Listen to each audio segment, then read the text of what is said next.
For our next talk, we have Mr. Gurpreet Luthra, a principal consultant at ThoughtWorks. He'll be talking about his learning in fast product development, especially when building software for the social impact sector.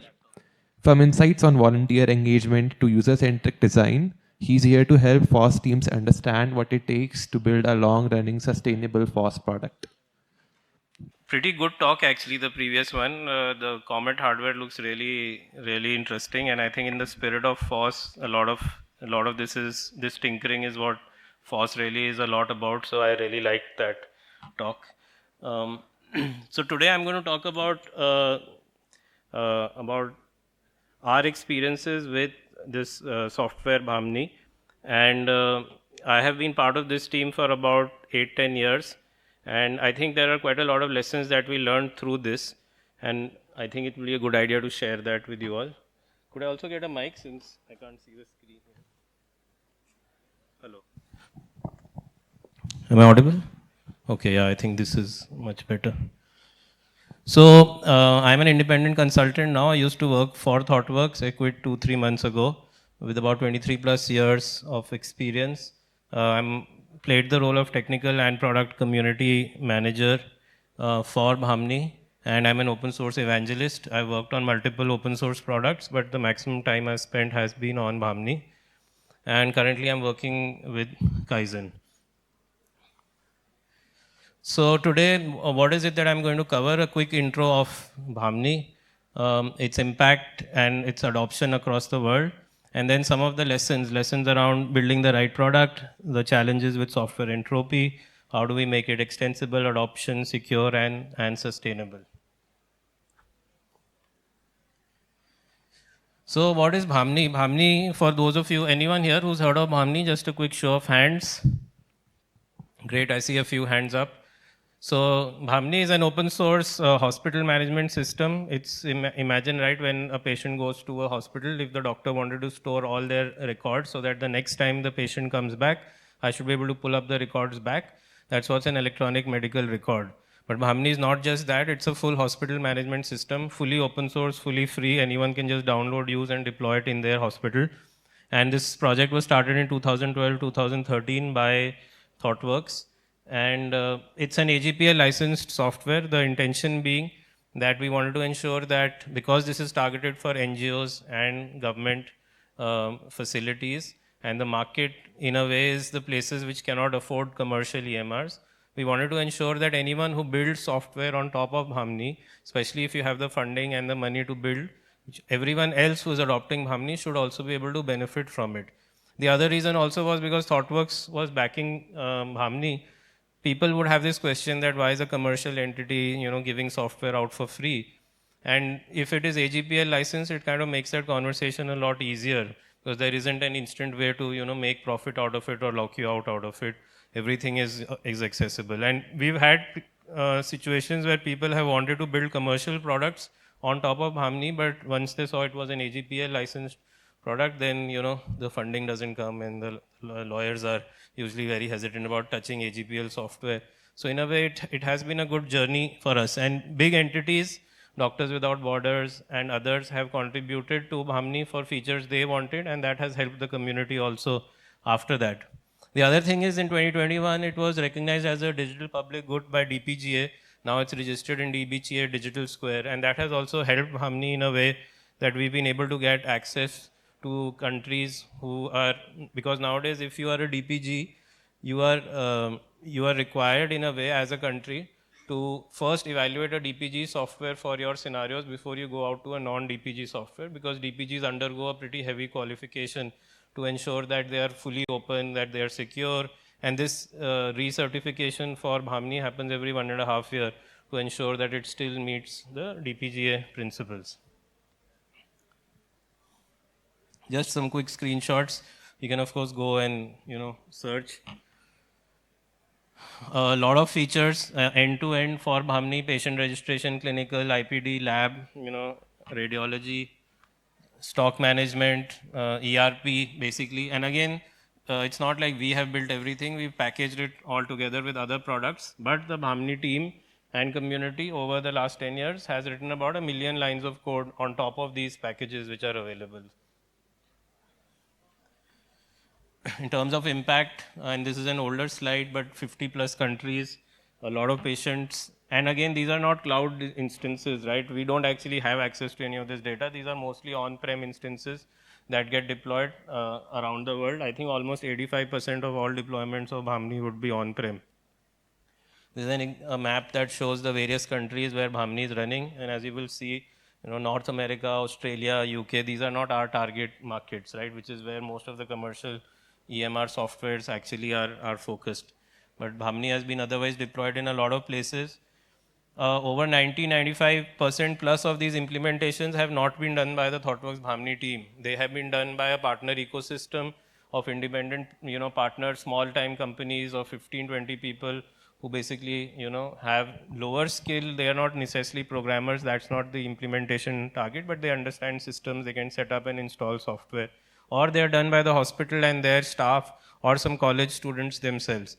In fact, most often we don't come to know where Bhamni is getting used unless someone reaches out to us for some particular issue on one of our Slack channels. And that I think is, and these are some learnings that we feel we want to share with open source products as to how do you scale a product without yourself having the marketing budget or the, the ability to actually go and reach all these places. Plus, a lot of these softwares, like for instance, if it has to be deployed in Africa, you need to know the local language. Our team sitting here knowing English are not going to be able to do this or even travel in many cases. There are many, many countries here where most of us will not be able to travel, not be allowed to travel. There will be war, conflict, so on and so forth, and you need local presence that they should be able to understand the software and deploy it themselves. So an EHR for low resource settings, right? This is what mostly if you go to our website, you will see Bhamni's website, that's what it says. The target is low resource settings. And then the question becomes eventually, right, what is low resource settings? One of the things we did very early on, 2012-13, Vinay is here today attending, one of the lead developers in Bhamni at that time, Anshuman, who has been with Bhamni right from the start, the architect, he is also attending today in the conference. And one of the things we did is that we ensured that we partnered with the right NGOs who represent our target audience. As you can see here, for instance, we are working, our team members are working in the hospital. This is from Gadchiroli in Maharashtra. This is the second place where we went for deployment. Working there, working and sitting with the doctors, and then understanding really how this software has to be made. What are the features? And places like these where we are going to, for instance, we've gone to JSS, Jan Swasthya Sahayog, which was the place from where Bhamni started. This was the first place where, the conversation started, and the hospital folks told us that they are interested in having a system where they can store the clinical data so that they can do analysis on that data. For instance, which are the villages where malaria cases are high during which season, what medicines do we need to procure, to get a sense of whether the illnesses that are occurring in different villages, they are occurring because of some climate or ecosystem related reasons or for some other reason. So if you want to do this kind of analysis, you need the data of the patients that are coming so that you can go and then give some recommendations and plan for it. Otherwise, the doctors feel like they're on a treadmill where they're creating no impact. They're just treating patients, they go back home, fall sick again. Let's say there is an adulteration by an industry close by that is polluting the waters. The patients will continue to get sick irrespective of how many times you give them medication. So you need population level interventions in such areas, and the idea is that can we have a software which doesn't cost millions of dollars or lakhs of rupees to be able to use. And that's when the decision was taken to create Bhamni as an open source product. And the reason being open source as a product, both parts are important to ensure that because the NGO is not going to be able to add software or maintain it. We want whoever is the best, lowest cost person that they can find or organization that they trust should be able to support the software, should be able to upgrade the software. Without that, it's not going to be sustainable in these target markets. Some interesting, like for instance, if you see this, we had some challenges in Gadchiroli where the original Excel sheet used to use a Krishna phonetic font, and we had to transform that into our Java code base when we were importing all the patient data from Excel. But that font was like FHKOK, It's just mapping to some character, random character. So a lot of unit tests had to be written during the import process to write, say, hey, is the Maharashtrian name exactly coming up correctly? Because the sequence in which it is written is not the sequence. For instance, F here stands for Choti E ki matra. So it's written as Choti E ki matra and then bha va, right? But that's not how you write it actually. You first write the character and then you write the matra on top of it. So the code actually has to parse this string, write some rule, and then convert it into the appropriate string. And every time we would encounter some name that would not make sense after it is translated, we would have to go and see that looks like we've encountered a new grammatical rule that we haven't considered. And without writing unit tests that cover every such name scenario, there was no way this code would have eventually reached, and we would be able to import the data for all the patients. And the thing is, you're importing data for the patients. The latest data that you have, patients that have come today are the same patients that will come potentially in the next, 1 week to 1 month. So you have to make sure that when your system goes live, the latest patient data is definitely live, first. So some interesting challenges there also. SSDs worked obviously much faster. So we ran the import on our laptop and then moved it to the server because the server didn't have an SSD disk. The first meeting that the ThoughtWorks team went to JSS to understand, and it's a place where they're at Jan Swasthya Sahayog, started by doctors from AIIMS who decided that they needed to do something for the country. In 2006, they left their AIIMS jobs and moved to Chhattisgarh because it has the poorest health indicator, development indicator. And they decided they will set up a hospital in Ganyari, a village there, with their families. And we went there in 2012, 2013, right? So it's almost 6-7 years the hospital is already running. The patient's waiting duration there can be anywhere from 1 to 3 days. So patient comes to the hospital and they will get to see a doctor potentially 3 days afterwards. Why? Because one, the line is big, 500 patients typically standing there. Two, if you're coming this long a distance, you most likely don't just have headache because it will be fine by the time you visit the doctor and see the doctor, right? So most people have critical illnesses. Alternate days are IPD days where operations are happening in the hospital, so they're not going to have OPD. So if you come for OPD, you will see first day, if not, then the day after. So in such a situation, the patient cannot come alone. They come with their family. They stay outside in the field, outside the hospital. The cooking happens outside the hospital. And the charges in the hospital are 5 rupees for a patient consulting fees and 10 rupees for a first time patient. And many times they give food as in the pharmacy because people are, like the average weight is 52 kgs of a patient. So many times they need to give them food so that they are okay, not just medicine. So you get kala chana and say, have one muthi bar, boil it, eat it, twice a day, thrice a day. So that's the place. Those are the files that you can see of the patients. 3 lakh patients of the state, 3 surrounding states around Chhattisgarh. 3 lakh files are there. And there is a person whose skill is to find the right file when the patient comes, right? So you go to a box, pull the right file out, get the patient data out, right? That's what we are dealing with there. And then there's a doctor eventually using Bhamni on the tablet, looking at the records. So it's a change program. For the first 2 years, someone from our team was staying in the hospital, making sure that the screens are correct, what we are building. And if the doctors have so much pressure and you introduce a software in between, you're just increasing the pressure on the doctor who has 5 minutes, now has to also look at the computer. The patient is like, ye kya computer dekh rahe hain, TV dekh rahe hain, kya kar rahe hain, pata nahi. So the patient also feels uncomfortable, in fact, right? All of us also here, you will see many times in office, I still use diaries and pens to make notes in meetings. Yes, I have my laptop, but I know I'm faster on paper. That the ubiquity of paper is not easy to replace. So what we did many times in many facilities, we would recommend them that the doctors don't need to enter the data in the Bhamni. They can still continue to use paper. And later down the line, there is administration staff that will scan the photo, take a photo of the paper and attach it so that the next time when the doctor wants to see the patient, they just flip the pages in the tablet, right? So you use more. Doctors use it more as a read-only device, but the supporting staff are the one that do the data entry, right? So the registration staff does the entry so that you have a record. At max, what the doctors do is they enter the primary diagnosis. This person is diagnosed with tuberculosis, with COVID, so there's a button that they would press so that I can create a report on. What is the list of how many patients came who were diagnosed with COVID? We just need that data. We don't need digitalization and insights right now into the text. But now with LLM and better OCR technology, that paper can potentially now be also digitized and clinical samples can be taken out from it. But the idea is the bottleneck resource in these places and most of developing countries is the doctor. So what can you do in a way to ensure that they spend the least amount of time or the software doesn't come in the way? Tamil Nadu, one of the first five deployments, this one, this is another place, Ashwini, where Bhamni is getting used. They have deployed a solar backed server to ensure that the server never goes down. Another, very inspiring place. Bhamni was also used for tuberculosis research work, which is for multi-drug resistant TB.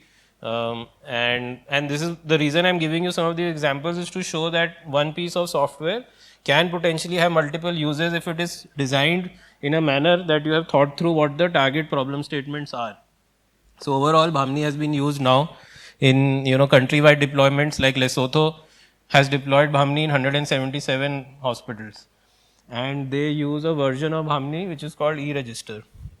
So they forked Bhamni, made customizations which are local for their country, possibly some integrations if they need to some of their systems, and they've been using it in their hospitals. So every time we do a release, they will merge it. We are not involved in those deployments, right? We are releasing Bhamni, someone else is doing all of that. There's a whole, the colleges may Bhamni is being taught and all of this is taught. It's just called e-register. It's also open source. You Google for Lesotho e-register, you will see their version of Bhamni that is available on GitHub.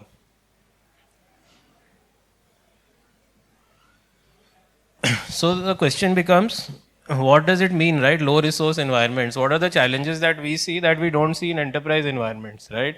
So suddenly, electricity is gone, internet is down, your network router has suddenly stopped working, you've sent some traffic somewhere and it's not reaching the destination server, right? You could have overloaded systems. There was a scenario where one day at Surge, suddenly the server is not getting any traffic because someone connected their laptop to the network and assigned the same IP address to themselves because they are not using DHCP, right? So the traffic has started going to this person who's just come to the office laptop, and there's obviously no response coming because there's no server running on his laptop.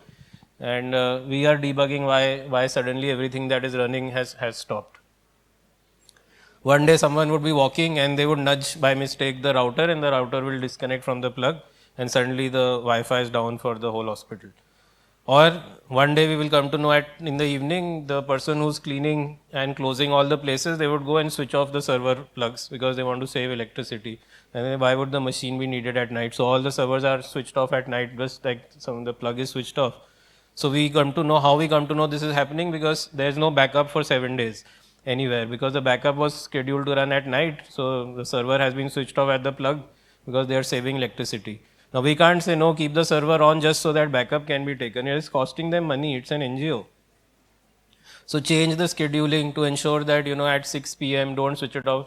We put sellotape on some of the plugs to make sure they can't switch off the server or as a reminder. One day we got an issue where the secondary server is responding very, very slowly, which they use as for training. Every action is taking 5 seconds to give a response. We are debugging over SSH because we are not in the NGO. We are sitting in our office in Bangalore or in Pune and SSHing to the server. Everything looks fine, but the CPU is like high. And then later we come to know after a day or two that someone had kept the laptop on a cushion. So its exhaust vents were blocked. So it was heating up and everything was moving slow. So you just pick the laptop, put it on a table, and things are okay. So different kinds of challenges actually, and some of them are actually very difficult to predict. This is actually the lake clinic in Cambodia, where the whole clinic is in water, as in the village is like this, like houses built on water, and the doctor goes in a boat with Bhamni installed on the laptop, goes there, provides the services, enters the data in the laptop, and comes back. So there are all kinds of deployments of Bhamni that are done. I'll skip over the architecture. It's not a microservices architecture, let's just say that. It's been around since 2012. Various deployment options in terms of laptop, desktop, on-prem, private data center, cloud. Now we've Dockerized it, and we've also got Terraform and Helm charts and Kubernetes. So all variations exist. So what are some of the lessons, right? One lesson that we realized is that software has a lot of entropy. You take a piece of laptop, lock it, put it in a cupboard, open it after 1 year, you will get notifications that your so many softwares are out of date, so many security vulnerabilities are there. You have not touched anything in the laptop, but the software is decaying, right?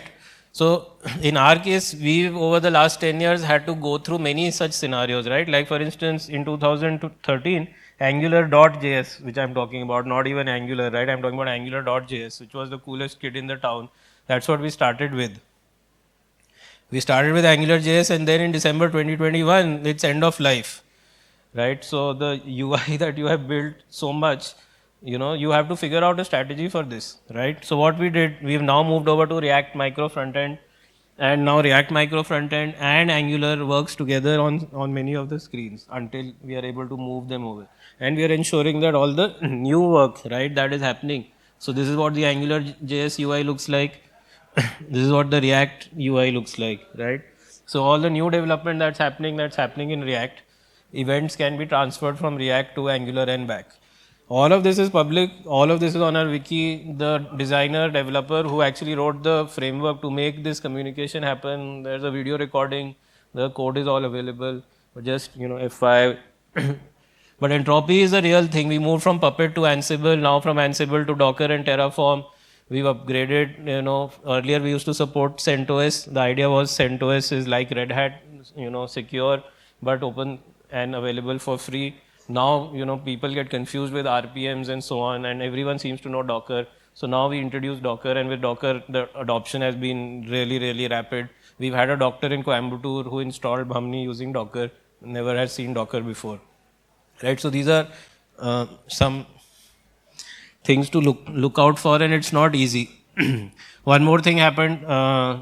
AWS started increased our bill because they said, hey, you're running certain softwares which are which are now not supported, so you are now put on the extended support plan which costs $100 more per month. So your bill goes. So you're like, okay, now we definitely have a commercial reason to upgrade.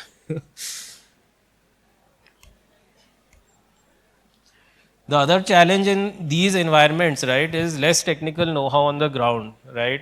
So it's the same Wi-Fi is being used by the patient, same Wi-Fi by someone who's come in as a visitor to the hospital is the same Wi-Fi on which everyone else is using, right? We don't know whether they've been patched, not patched. So a lot of vulnerable potential libraries in the wild, the passwords are shared, there's no appreciation. So I remember there's a story where in JSS, one lady was very hesitant in going, like she did not want to go and collect the medicine because she said the person who's dispensing the medicine is from her village and he will come to know that I'm pregnant, right?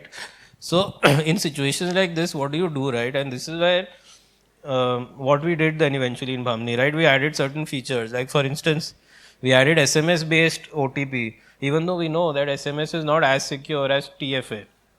Why? But SMS is ubiquitous, right? Every feature phone in their world will have it. They are not going to be carrying Android phones worth 6,000, 7,000 rupees where you will install a Google Authenticator and say do TFA. But SMS, everyone has the chotu sa phone. They have paid, 700, 1,000 rupees for it. They are available. Use SMS for OTP. Similarly, the audit log, not only it audits every modification, it also audits every view. So who has gone and accessed whose records. I can search and say, okay, tell me what all records Gurpreet saw in the last 3 days. Or for this patient, who all have accessed their records. In a way to be able to ensure that once people know that this level of audit exists, hopefully they will be more conscious of what they are doing. But this is not sufficient. You need much more fine-grained control. Like for instance, in the psychiatric department, you may want that only a specific doctor can access certain records. Angshu here has seen requirements where they said that we want to lock records. So for a particular person, we want to put specific locks because their records should not be accessed by anyone without us knowing. And these are not easy requirements to meet at scale when you are a small team working on low limited funding and open source. But these are all very important things to do. And once you put data on a pen drive or on a hard disk, now it's easy to search and scan, right? The earlier when I showed you all those files which were, on paper, the data is actually very safe because getting data out from there is not going to be that easy. But once all of these have been digitized, now I can go and search for patients with X illnesses very, very fast. For instance, in many countries in Africa, they believe that, okay, if you are HIV positive, you likely need to be killed. Or if you have a certain disease, then you may be in trouble. So all of these are very, very tricky situations. And some of the NGOs and organizations we work with, they have procedure in place to destroy all electronic records within 24 hours of a civil uprising.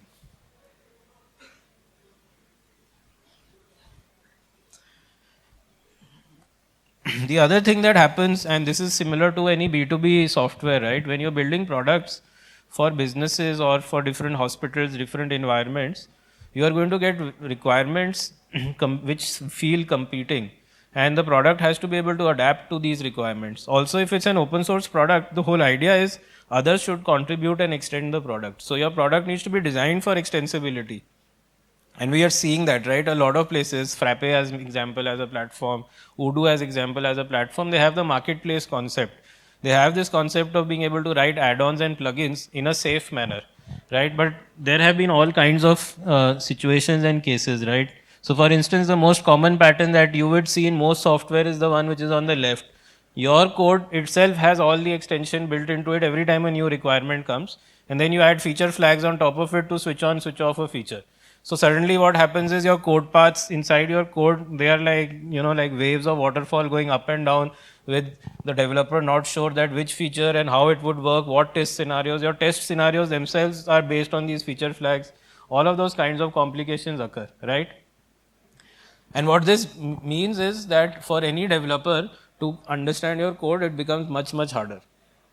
So what are some other models, right, that you try to do? So one example would be that you would raise events. So for instance, we would raise an event for patient is registered, patient entered hospital, patient left hospital, raise events for lab results, and then let other systems who want to do something about it, do something about it.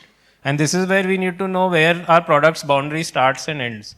What is our purpose? What is it that we are trying to do, right? It's like when you go to purchase a car, you're going for an SUV or for a sedan or for an off-roader, for a sports car.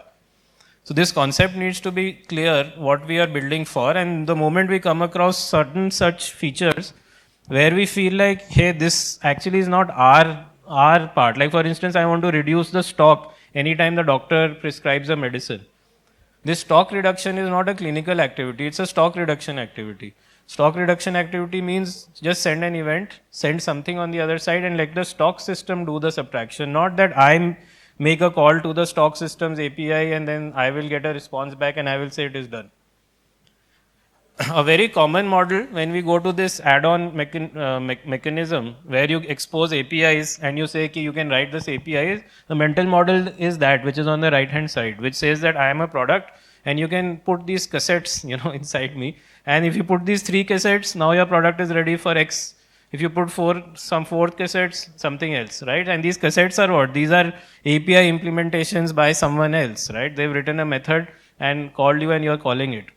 The problem that happens in this world is sometimes one add-on brings your product to a grinding halt. Why? Because someone has written some code which is never exiting. And now you've given control to that cassette and your code has gotten stuck because the thread is stuck. So what do? You put certain rules in place, you put guardrails in place, right, in your code, and you say that, hey, you have to be a good citizen when you're coming into my product, which means I will time out if you don't give me a response in 200 milliseconds. You figure it out, why you haven't done this. Or how much data you can give me, I am going to, stop and fix. So it's important that when we give extensibility, we also have some guardrails, which are things which are okay for you to do. Be a good citizen, otherwise don't participate in this add-on thing. Otherwise, I will raise an event and you take your own sweet time to sync. No problem. In our case, we did a slightly different thing where when we raised events, we did event notification, not, a full event, which means you would only get a UUID that for this patient, some event occurred. Now, if you are authorized, you can make a REST API call, pull the data, and then do whatever needs to be done. So that way, the event data of the patient is not going out. All that is going out is for some patient with UUID XYZ, some event occurred, right? So that's an event notification mechanism. rather than what would be usually event sourced kind of a model where you would send streams of events and let people replay events and so on and so forth. It also has the advantage that you will always get the latest state of the patient from the system when you make the REST API call. So some of these things helped us, but yeah. The other thing is opinionated kits, right? So for instance, Bhamni, since last year now has two versions. One is called Bhamni Lite for clinics and Bhamni Standard for hospitals. Behind the scene is the same code base, is the same Docker images. We have only one branch. We don't have two branches in our code base.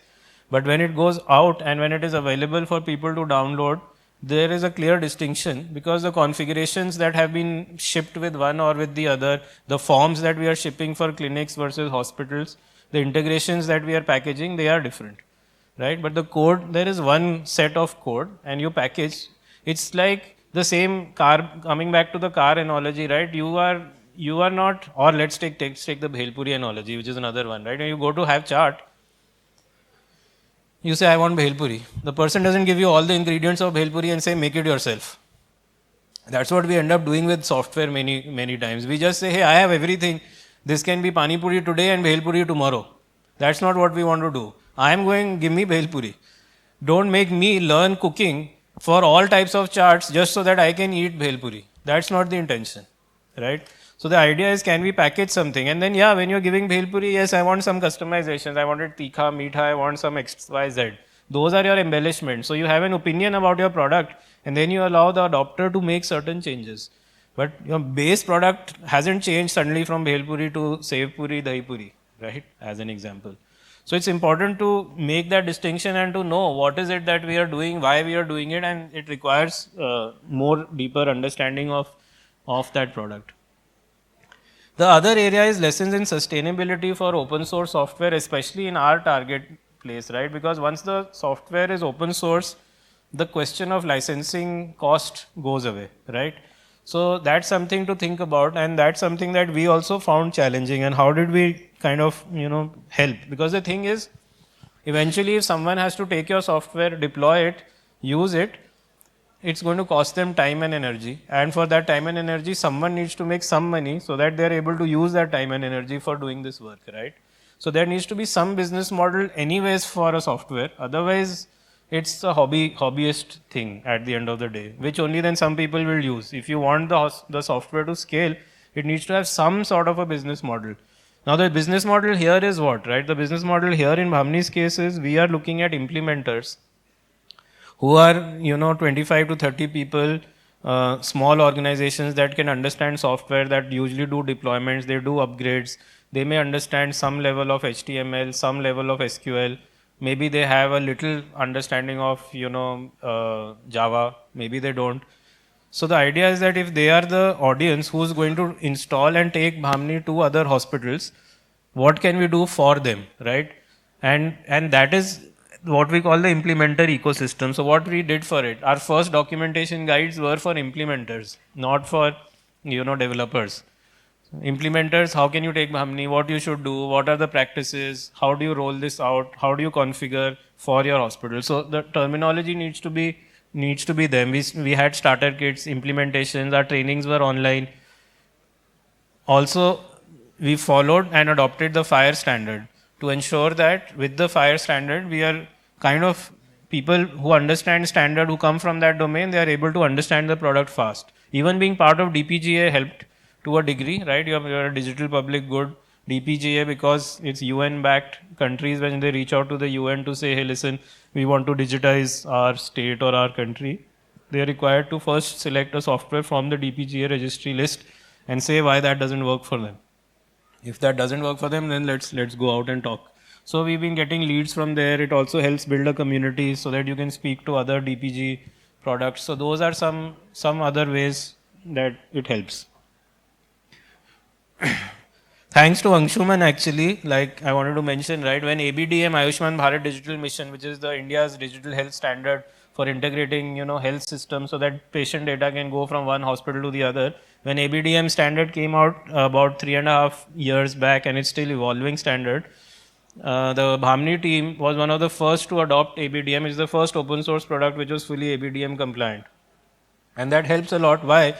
Because as a product, we don't then go building every other things, right? So if there is a mobile app that you want to build for patients, Bhamni team doesn't have to build it because you have that for the ABDM standard and you are now participating in an ecosystem. And the ecosystem supports other apps. You don't have to build everything yourself. So I guess the learning really here is in the domain you are in, there is likely going to be some standard for interoperability, for allowing data exchange to happen. See if you can piggyback on top of that. Also, the other learning really important, and this resonates in general with many open source, project teams that I speak to, is that the software is not successful because the code is available. The software is successful because of the community and the ecosystem that is around that particular software. Without that, the project is of no use, right? Which means what? You need documentation, you need community members, you need some Slack channel to talk to, you need discussion forum, you need some governance around it, you need some presence in social media. For that project to exist like any other project, it needs these things around it so that when people come, they are able to engage with it meaningfully. They are able to adopt it. There is a roadmap as to where this project is going. If you have no clarity on where the roadmap is, you don't know whether you're locking yourself into a good or a bad decision. Bhamni now has about 1,000 pages of documentation for various guides. And there isn't a technical writer who's writing it. It's the team and the community that contribute and shape it. I'll skip this. I had a slide on how do you harness volunteers. You can meet me. This I feel is an important point I wanted to talk about, which gets missed, which is that your documentation is also the extension of the product. What I'm trying to say here is that your product, what do you use a document for? To be able to do something faster. So the first time you're going to document something, it is a sign that there is a gap in your product, most likely.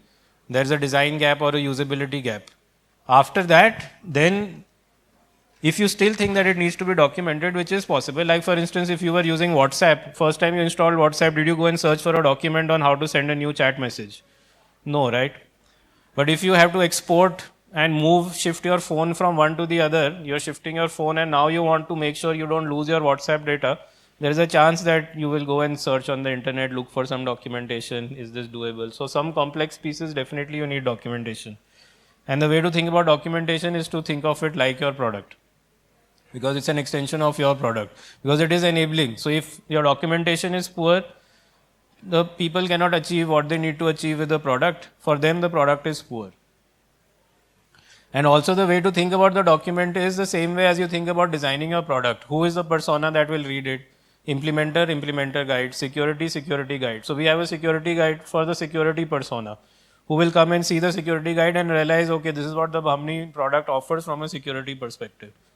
Earlier, those pages were always there. Now we just put them into a security guide. That's the difference. So that they can appreciate, okay, I see. I need to do authentication, authorization, encryption is there, audit log is there, this is there, that is there, right? So when you're applying product thinking principles to your documentation, I've written a blog on this last week. Just search for Gurpreet Luthra and documentation is a product. It should show up my blog site.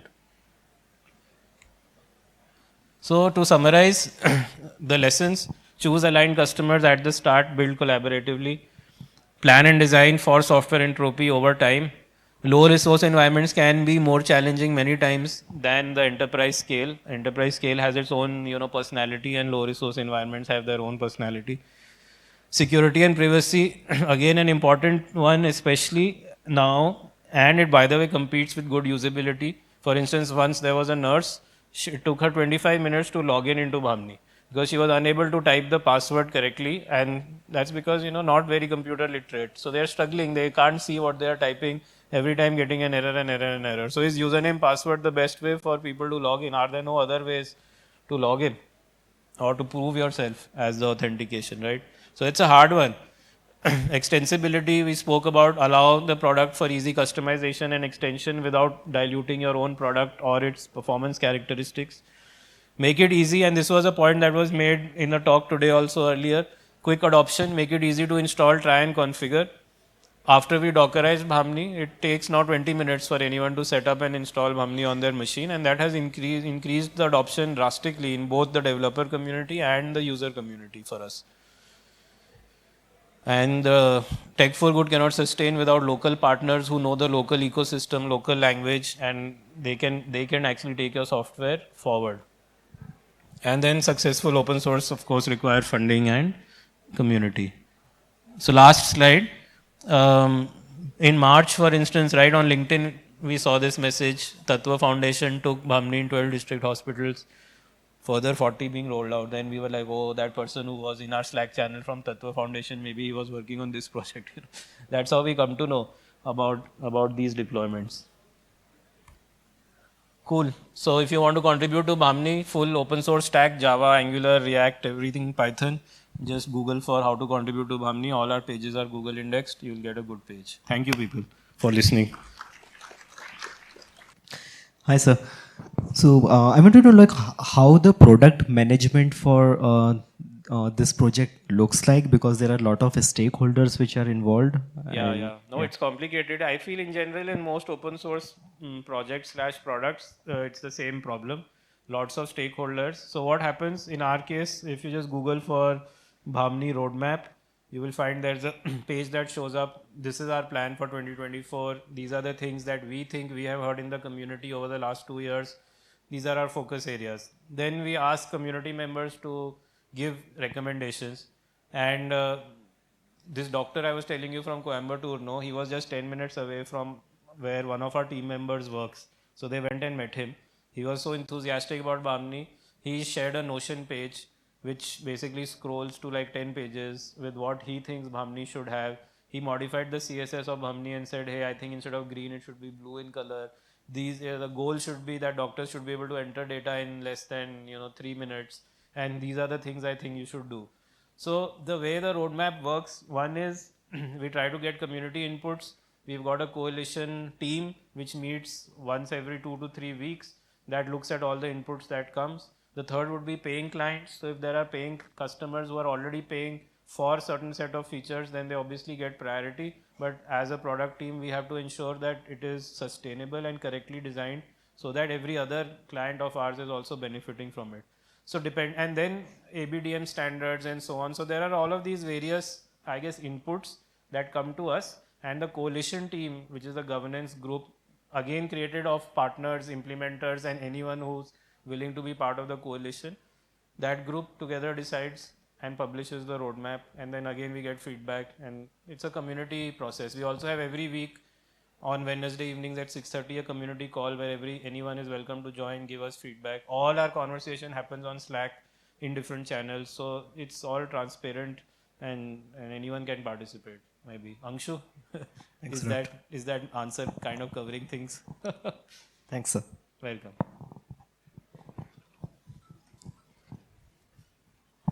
Yeah, I'm around. Happy to chat. Hello. Afterwards. Yes. Hi, sir.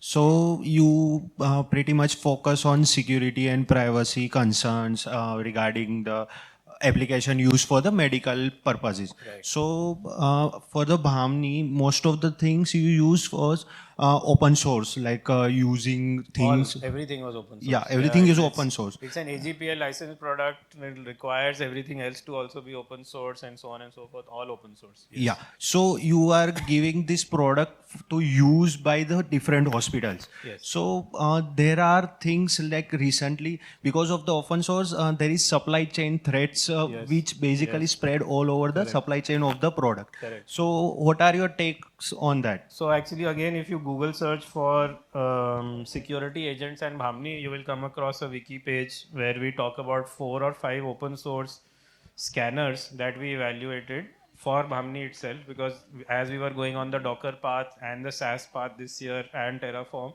the security and the SBOM issues, supply chain attack issues, they became even more severe, right? Because earlier, if it's on-prem, you're kind of still shielded because there's no network that you will likely have access to in such hospitals. But the fact that now we're supporting AWS, it kind of makes things even more risky. So in the end, we chose Trivy. We also looked at Sync and a few other tools, but we chose Trivy. as a tool which runs periodically. Actually, it runs on every build to give us a report of what are all the vulnerabilities or the dependencies in any of the things. And we spent, actually integrating Trivy, we had to spend almost 2 months fixing a lot of the vulnerabilities before we did the release. And it's like a race, because every 3 weeks the vulnerability database would get upgraded. We would get 4 more critical vulnerabilities. And you're like, "Arey yaar, abhi to sab fix kiya tha, ab more things to be fixed."